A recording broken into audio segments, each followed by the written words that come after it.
me llamo Javier. Tengo 35 años, una vida aparentemente estable, una esposa hermosa llamada Lucía, de 26 años, y un hijo de 5 años que es la luz de mis días, Matías.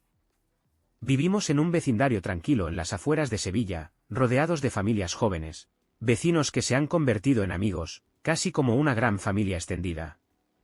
De esos barrios donde todos se saludan con confianza, se prestan azúcar y celebran juntos los cumpleaños de los niños.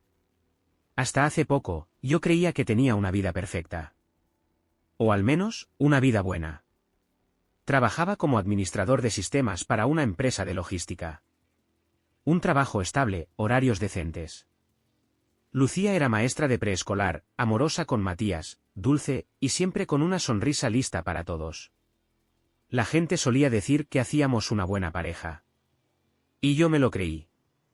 Todo comenzó con algo tan insignificante que ahora, al recordarlo, me parece ridículo no haberlo notado antes. Una tarde cualquiera, mientras organizaba unos papeles de la empresa en el despacho de casa, encontré un sobre a nombre de Lucía. Era de una agencia de viajes. Lo abrí sin pensar demasiado, creyendo que era publicidad. Pero no lo era. Dentro había una confirmación de compra de 2 billetes de avión a París. Fechas cerradas. Ida un viernes por la mañana y regreso un lunes. Un hotel boutique reservado en el barrio latino. Todo pagado. Lo primero que pensé fue que me estaba organizando una sorpresa. Nuestro aniversario era en 3 semanas. Quizás quería darme un regalo anticipado. Me emocioné, lo juro. Sonreí como un idiota, pensando en lo bonito que sería pasear juntos por las calles de París, solos, como cuando no teníamos hijos. Pero la emoción duró exactamente hasta que le pregunté casualmente esa noche si tenía planes para el puente de mayo. ¿El puente? No, nada especial. Pensaba quedarme con Matías y hacer limpieza general. ¿Por qué? Me lo dijo sin pestañear. Sin un solo titubeo. Yo asentí, tratando de ocultar mi desconcierto, y en ese instante algo dentro de mí se movió. La negación fue mi primera reacción. Pensé que quizás lo había comprado para regalarle el viaje a su madre. O a su mejor amiga, Teresa. Pero el instinto, ese maldito instinto que uno aprende a no ignorar, empezó a gritarme desde dentro. Esa noche no pude dormir. Me levanté a medianoche y volví al despacho. Busqué el nombre de la agencia de viajes en Google. Tenían oficina física en el centro de Sevilla. Decidí pasar al día siguiente. Solo quería calmar mi mente. Obtener una respuesta lógica. Pero lo que encontré allí no fue lógica. Fue una sombra. El chico que me atendió, muy amable, revisó el número de reserva. Al principio, no pareció notar nada fuera de lo común. Pero cuando me pidió un documento de identidad, le dije que era el esposo de la señora, y que el viaje era una sorpresa para mí, y quería saber más. Él dudó. ¿Titubeó? Luego me miró con lástima. Y dijo algo que me hizo sentir como si el suelo se abriera bajo mis pies. Bueno, si es sorpresa, quizás ya lo sabe, pero el señor que viaja con ella se llama Marcos. Está todo a nombre de ella, pero son 2 pasajeros. Marcos. Un nombre que, en ese momento, no significaba nada para mí. Salí de la agencia como un zombi. Mi corazón latía con fuerza. Mi mente intentaba buscar explicaciones. Un primo. Un compañero de trabajo. Algo inocente. Pero ya no podía engañarme. El rostro de Lucía se repetía en mi cabeza, diciéndome que no tenía planes. Su mirada serena, sus manos revolviendo el pelo de Matías mientras yo moría por dentro. Decidí no decir nada. Todavía no. En lugar de eso, empecé a observar. A escuchar. A hacer lo que nunca había hecho en mis 11 años con ella, desconfiar. Fue entonces cuando noté cosas. Las risas apagadas en el móvil. Las respuestas cortas. Las salidas más frecuentes con Teresa. El brillo nuevo en sus ojos al volver a casa, que ya no parecía estar relacionado conmigo ni con nuestro hijo. Una noche, fingí dormirme temprano.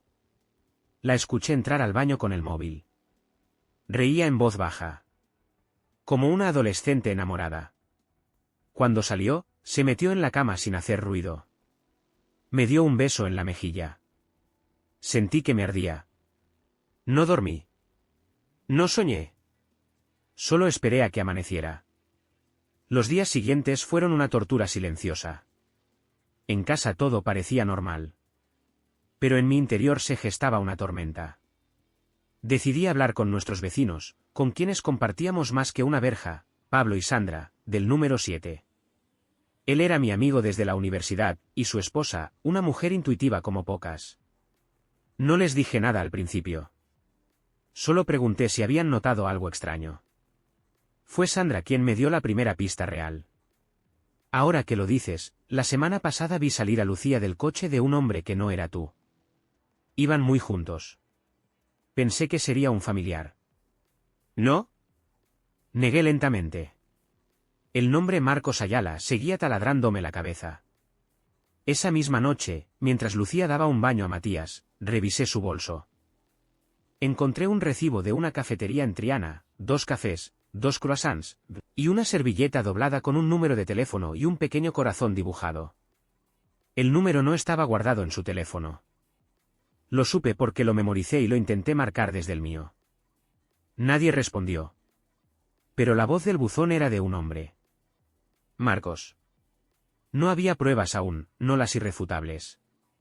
Pero tenía suficientes hilos para seguir. Y yo los iba a seguir. Porque esto, apenas estaba empezando. Las siguientes semanas fueron una combinación de paranoia y estrategia. Me volví un extraño en mi propia casa. O, mejor dicho, un espía. Lucía seguía comportándose con normalidad.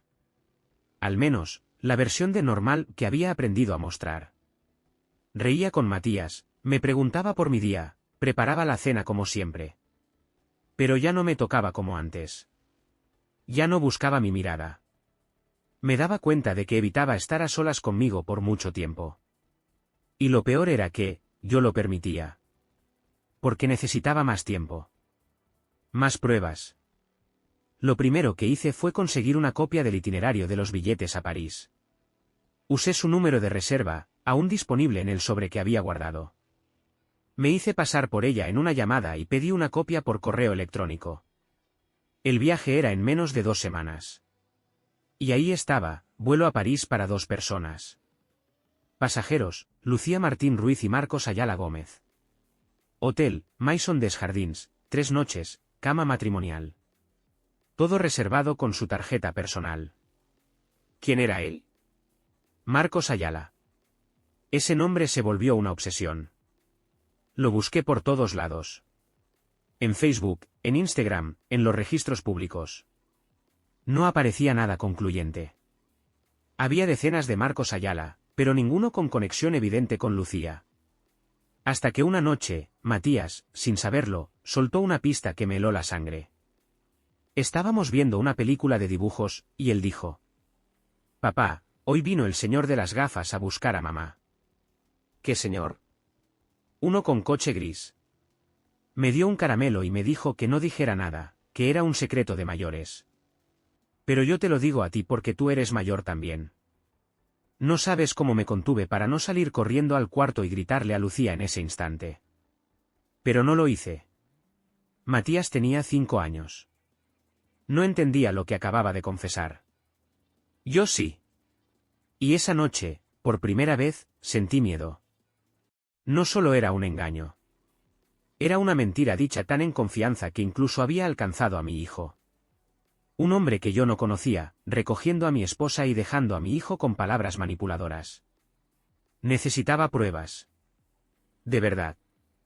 Así que recurrí a alguien que jamás pensé que necesitaría para esto, Iván, el esposo de Teresa, la mejor amiga de Lucía. Iván era de esos tipos que parecen vivir en modo sospecha todo el tiempo. Desconfiado, ácido, pero muy observador. A pesar de nuestras diferencias, teníamos respeto mutuo. Lo llamé y le pedí un café. Le dije que necesitaba hacerle una pregunta delicada. Nos sentamos en la terraza de un bar frente al río, y fui al grano. ¿Has visto a Lucía con alguien que no sea Teresa últimamente? Iván entrecerró los ojos. Dio un sorbo a su café y me estudió en silencio. ¿Esto tiene que ver con un tal Marcos? Casi se me cae la taza. ¿Lo conoces? No personalmente. Pero Teresa me ha hablado de él. Dice que Lucía ha salido varias veces con él. ¿Qué es? Un amigo especial. Hizo las comillas con los dedos. No lo dijo con esas palabras, pero se le escapó en una conversación. Y Teresa no es buena ocultando cosas. ¿Y Teresa lo sabe? No solo lo sabe. Lo aprueba. Dice que Lucía merece sentirse viva. Sentirse viva. Esa frase me golpeó como una bofetada. ¿Qué era yo, entonces? ¿Una sombra? ¿Una rutina? ¿Un plan de respaldo? Regresé a casa esa tarde y encontré a Lucía cocinando. Su cabello recogido, el delantal viejo con manchitas de tomate, su risa suave al ver a Matías bailando frente al televisor. Por un momento, una parte de mí quiso fingir que nada de esto estaba pasando. Pero ya no podía. Esa noche, decidí hablar con alguien más. Alguien más neutral. Rocío, nuestra vecina del número 12. Ella y su esposo, Salvador, habían sido como tíos para Matías. Una pareja mayor, jubilados, observadores, atentos. Toqué su puerta y ella me recibió con su eterna bata floreada y su expresión dulce. ¿Todo bien, Javier? No del todo, admití. ¿Podemos hablar un momento? Entré. Hablamos. No todo. Pero sí lo suficiente. Rocío bajó la mirada cuando mencioné el nombre de Marcos. Apretó los labios. No quería meterme, pero sí, lo he visto. Un par de veces. Siempre espera en la esquina, en un coche gris. A veces Lucía se sube rápido, otras veces hablan por la ventanilla como si no quisieran que nadie los viera. ¿Hace cuánto? Meses, Javier. Meses. La palabra me perforó como una aguja en el pecho. No era un error de una noche. No era una tentación reciente. Era algo que llevaba tiempo creciendo, a mis espaldas. En mi casa. En mi barrio. Donde todos lo veían menos yo. Volví caminando, arrastrando los pies, como si llevara encima todo el peso de esas confesiones. Me senté en el coche, con las manos en el volante, los ojos fijos en el espejo retrovisor. Y ahí fue cuando lo vi. A lo lejos. En la acera opuesta. Un coche gris estacionado. Motor encendido. Un hombre de gafas oscuras. Mirando hacia mi casa. El corazón me dio un vuelco. Apagué las luces, bajé del coche y crucé la calle despacio, sin quitarle la vista. Pero justo cuando estaba por acercarme, el coche arrancó. Y se fue. No rápido. No huyendo. Con calma. Como si supiera perfectamente que yo lo había visto. Como si quisiera que lo hiciera. Esa noche, por primera vez, dormí en el sofá. Lucía no preguntó por qué. Ni siquiera bajó.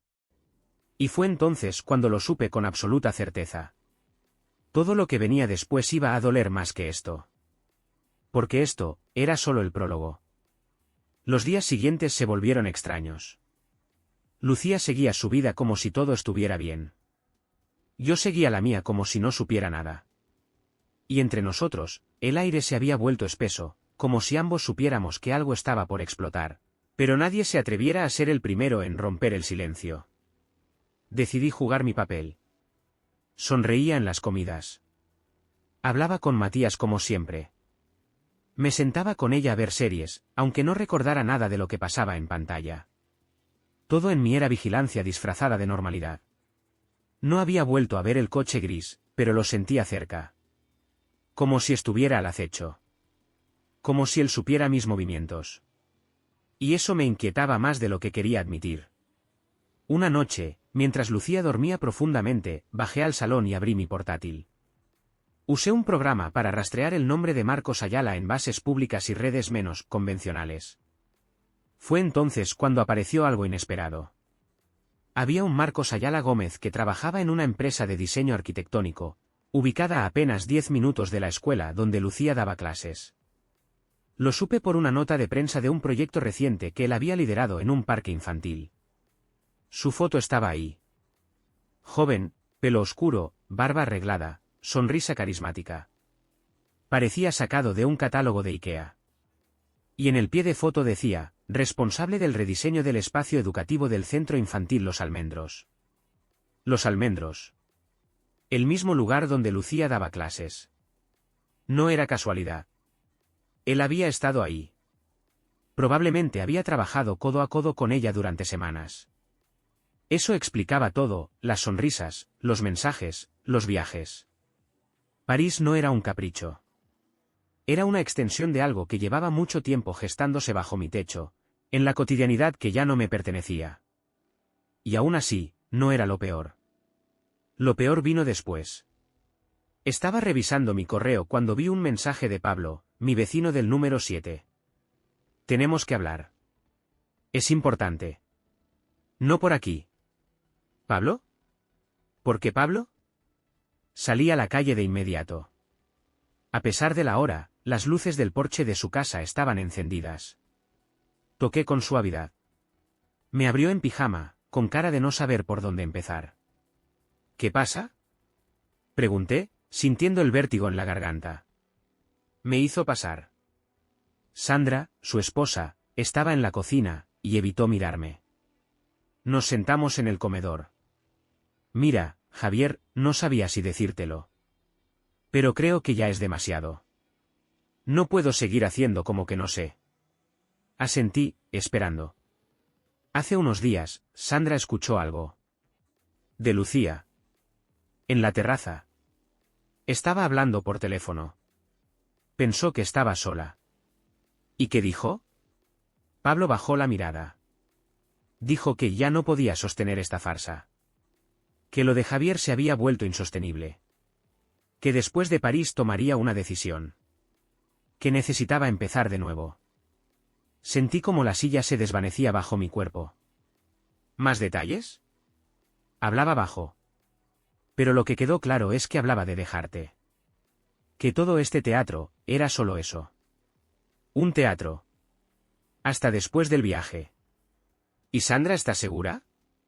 Totalmente. Me lo dijo llorando. Te quiere mucho, Javi. Todos aquí te tenemos aprecio. Pero esto. Se interrumpió, como si le doliera continuar. Yo no supe qué decir. Solo asentí, con la mandíbula apretada. Y entonces, antes de irme, Pablo me dijo algo que me dejó en silencio. Y no solo eso. Hay otro vecino que lo sabe. ¿Quién? ¿Rafa? ¿Rafa? Del número 10. Él y su esposa, Belén, eran los más jóvenes del vecindario. Siempre organizaban las fiestas, las barbacoas, las reuniones de verano. Rafa trabajaba en seguridad privada. Siempre fue reservado, pero servicial. ¿Qué tiene que ver Rafa en todo esto? Según Sandra, él los vio juntos. A Lucía y al tipo. En su coche. Y no solo eso, dice que una noche los vio besándose frente a la panadería, cuando ella dijo que iba por leche. Sentí como la sangre me abandonaba la cara. ¿Y por qué no dijo nada? Porque Rafa es amigo de Marcos. Me quedé helado. ¿Cómo? Lo conoció hace años. Fueron compañeros de gimnasio. Se reencontraron cuando Marcos vino a trabajar al centro infantil. Desde entonces, se saludaban seguido. Yo no lo sabía, hasta que Sandra me lo contó todo. Salí de esa casa con las piernas temblando. Todo el vecindario sabía. O al menos, una parte. Y todos habían hecho silencio. Al día siguiente, Rafa me saludó como siempre. Con su sonrisa simpática y su mano levantada desde el porche. Y por primera vez, no le devolví el saludo. Lo miré a los ojos. Y él bajó la mirada. Lucía llegó tarde esa noche. Matías ya dormía. Yo estaba en la cocina, fingiendo leer el periódico. ¿Todo bien? Preguntó con esa voz suave que ya no me creía. Sí, respondí sin mirarla. ¿Estás cansada? Un poco. Fue un día largo. Mucho trabajo con los niños. Mentira. Sabía perfectamente que ese día había sido feriado en el centro.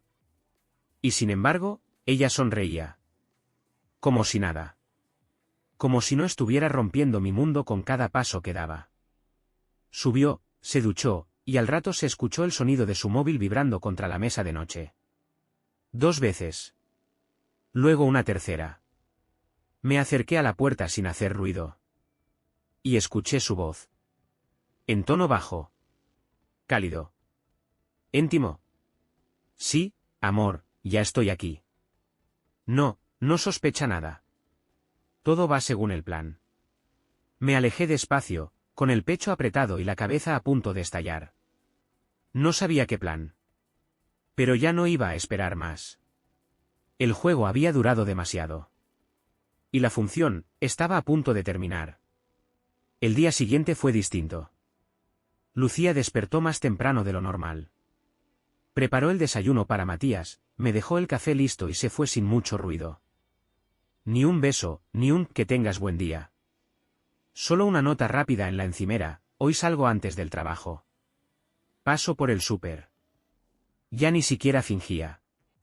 Yo, por mi parte, llamé a alguien que no veía desde hacía meses, Marcela, una excompañera del instituto, ahora policía local.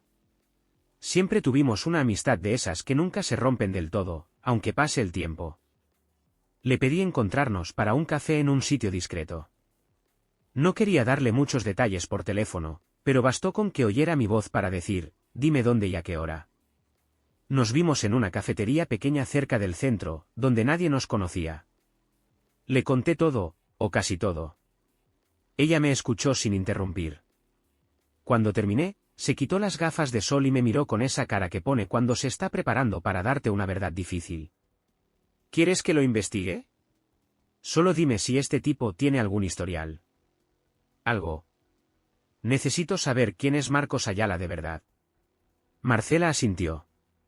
Dame 2 días. Pero no tardó ni uno. Esa noche, a las 11:14, me llegó su mensaje: «Tenemos que hablar». Urgente. Mañana a primera hora. Dormí poco. Nos encontramos en el mismo sitio, pero esta vez ella ya me esperaba, con el móvil en la mano y una expresión que no me gustó nada. «No es quien tú crees, Javier». Me mostró la pantalla. Ahí estaba. Marcos Ayala Gómez. Arquitecto. Trabaja como consultor externo para varios ayuntamientos de Andalucía. Ningún antecedente penal, ningún escándalo, al menos, oficial. Pero debajo de eso, un dato que no esperaba. Divorciado hace 1 año. 2 hijos. Su exmujer solicitó orden de alejamiento, luego retirada sin explicación. ¿Qué pasó ahí? No hay denuncia formal. Solo consta el trámite y la retirada. Pero eso no significa que no haya pasado algo. Tragué saliva. ¿Algo más? Marcela dudó. Luego me miró con pesar. ¿Sabes quién firmó el contrato del rediseño del centro infantil donde trabaja Lucía? ¿Quién? Belén. ¿La esposa de Rafa? La misma. Arquitecta también. Pero esa licitación se la cedieron a Marcos después de una recomendación directa. ¿De quién? De tu esposa, Javier. Me quedé congelado. Lucía había movido hilos para que Marcos trabajara en el centro. No fue casualidad. No fue que se encontraron trabajando juntos. Ella lo metió en su mundo. Lo metió en nuestro mundo. ¿Y Rafa sabía todo esto? Eso es lo peor. Rafa no solo lo sabía. Le consiguió 2 contratos más con la alcaldía. Usando contactos suyos. Este tipo no solo está con tu esposa. Se está colando en tu vida por todas las grietas. Y ahí lo entendí. Esto ya no era un engaño entre 2 personas. Era una red. Un nido de relaciones cruzadas. Y cada uno de mis amigos formaba parte de esa tela. Cuando regresé a casa, vi a Lucía en la cocina, cortando zanahorias mientras hablaba por altavoz con Teresa. Hablaban de París. Del hotel. De todo lo que ya estaba listo. ¿Y Matías? Preguntó Teresa. Irá con Sandra. Ya lo hablamos con ella. Dice que encantada de tenerlo el fin de semana. Javier ni sospecha. Cree que es un retiro de maestras. Pobre. Pobre. Dijo pobre. Mi cuerpo se tensó. Subí lentamente las escaleras. No hice ruido. Fui directo al armario donde guardábamos los pasaportes. El suyo no estaba. El mío sí. En ese momento, entró Matías, arrastrando su peluche. Papá, ¿vas a venir al parque conmigo hoy? Lo abracé. Fuerte. Demasiado fuerte, quizás. Claro, campeón. Pero antes, tengo que hacer una llamada. Marcela atendió al primer tono. Voy a necesitar tu ayuda para algo más. Dime. Quiero que me digas si Marcos ya tiene reservado el coche en París. Ella tardó unos minutos. Luego me llamó de vuelta. Sí. Renault Clio. Retiro, viernes a las 9:30. A su nombre. Recogida en Charles de Gaulle. Confirmado. Perfecto. ¿Qué vas a hacer, Javier? Lo que nadie se espera. Pero aún no. Esa noche, me senté en el porche. Sandra salió como por instinto. Se sentó a mi lado. No dijo nada. Solo me miró.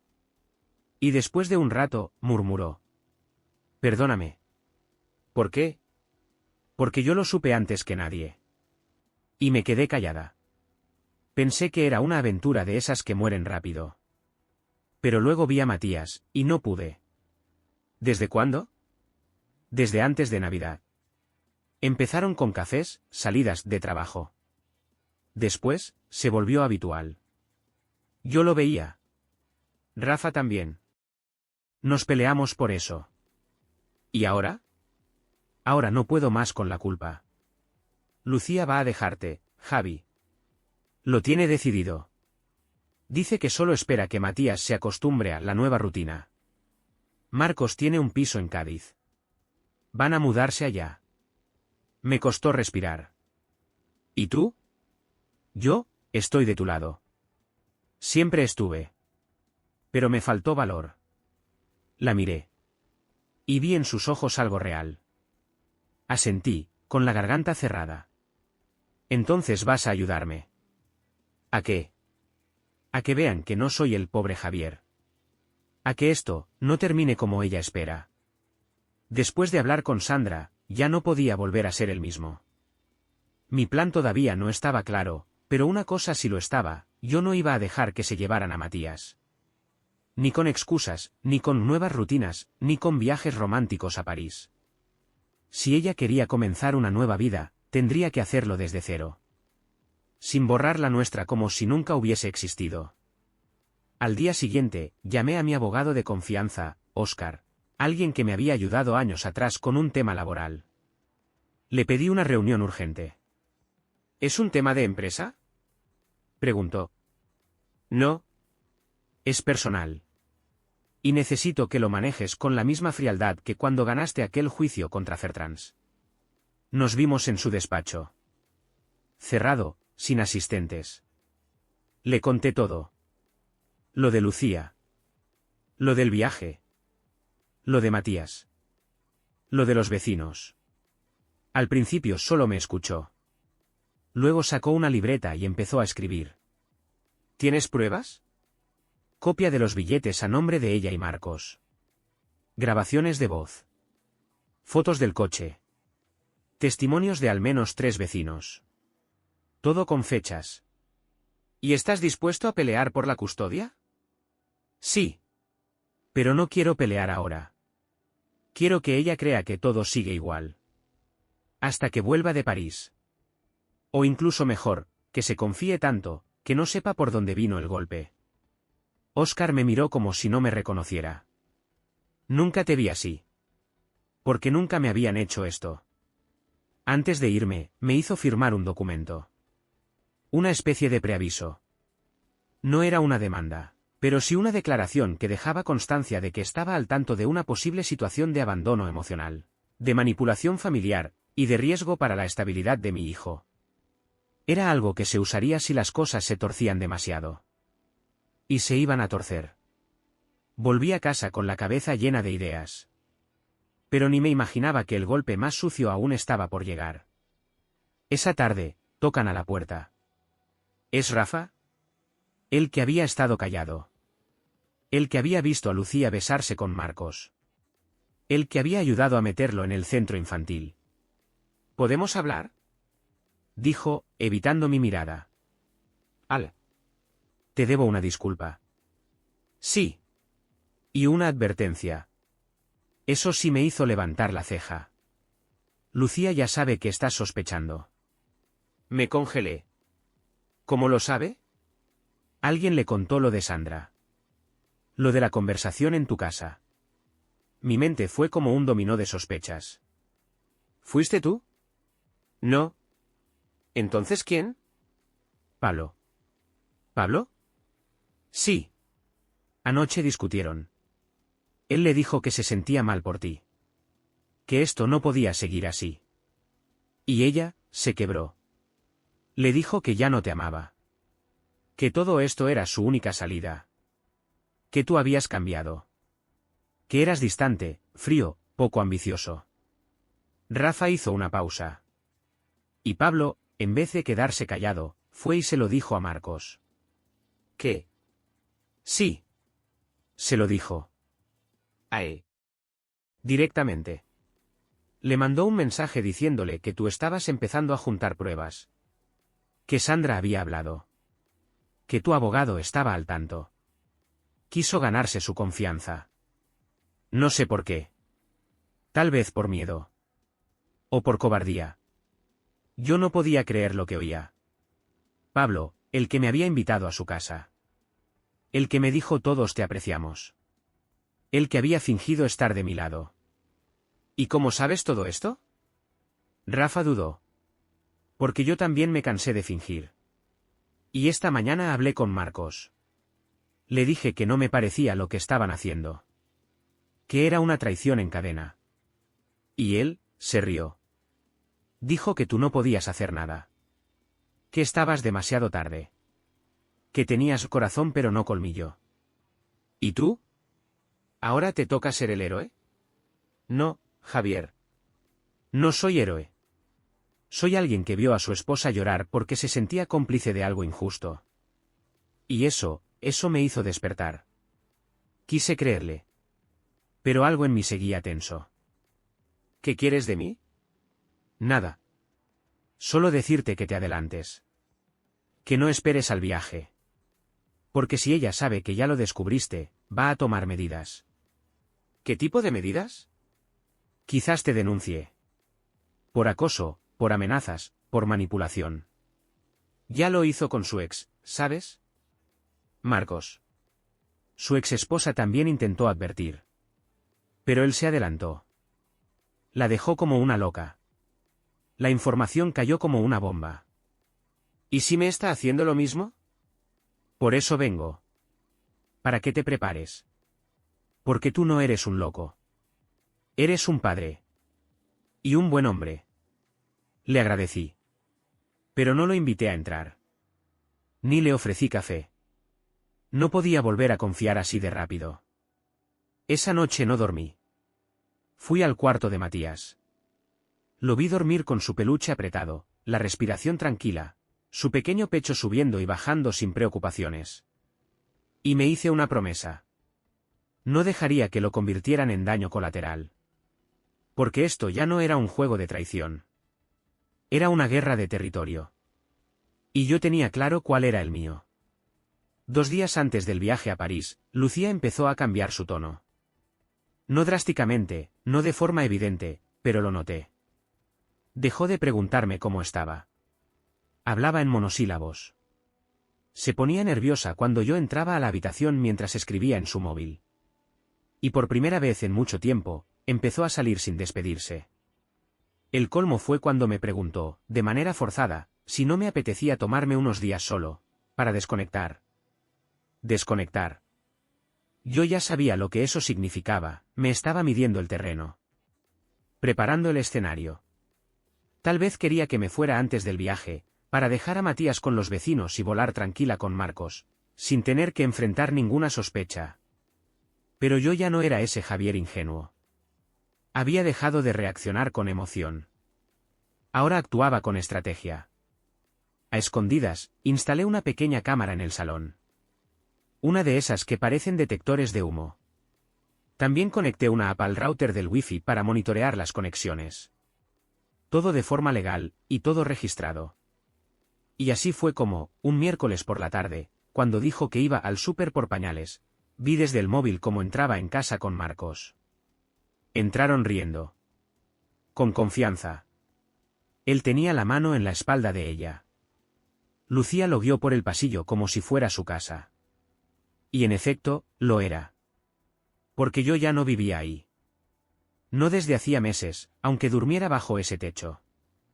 La cámara no captó intimidades, no era su ubicación. Pero sí los gestos. Las palabras. Y algo que me congeló el alma. ¿Dejaste todo listo con el abogado?, preguntó él, dejando una bolsa sobre la mesa. Sí. El borrador del convenio ya está preparado. Se lo entrego cuando volvamos. Está tan dormido que ni lo va a ver venir. ¿Y Matías? Ya hablé con Sandra. Me dijo que puede tenerlo el fin de semana. Dice que se va a portar bien. ¿Y si él se niega a firmar? Lucía rió. Tengo más que suficiente para presionarlo. Acuérdate que tengo todo lo que necesito, incluso eso de su ex. Si hace escándalo, lo hundo. Me apoyé en la pared. El aire se me fue. ¿Mi ex? ¿De qué estaba hablando? Corrí al ordenador, abrí la carpeta que había guardado con documentos antiguos, y ahí estaba. Una denuncia archivada que mi exnovia presentó hace años por una discusión acalorada, donde ella dijo que yo la empujé durante una pelea. Nunca hubo pruebas. Nunca pasó.